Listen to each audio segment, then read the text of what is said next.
It's been 12 months and the government still hasn't passed all of their 2014 budget, and there's no denying the opposition to that budget was fierce. This is a budget of broken promises built upon lies. They have laid the boots into healthcare, into education, into the social contract. I think from the government's point of view, I don't think they want tomorrow's night's budget to be a case of Groundhog Day. I don't want anyone to say that this is an unfair budget. So, was last year's budget a budget of broken promises?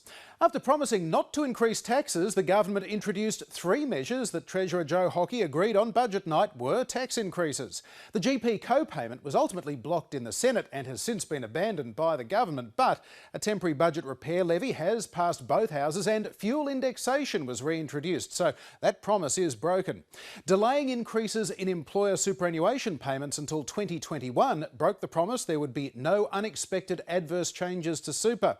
The failure of the government to pass all of its budget measures has also led to other promises being scrapped, like plans to introduce 26 weeks of paid parental leave. That policy was shelved in February, and a company tax cut is also not going ahead.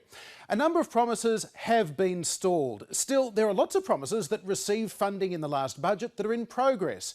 They include numerous infrastructure projects, funding for the NDIS, mental health, independent public schools and the National Broadband Network. And last year's budget laid the groundwork for the delivery of some promises like establishing an emissions reduction fund and selling Medibank Private.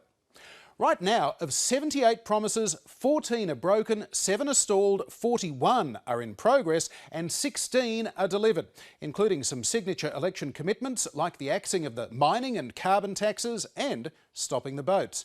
What happens next depends on what Mr Hockey says when he delivers his second budget.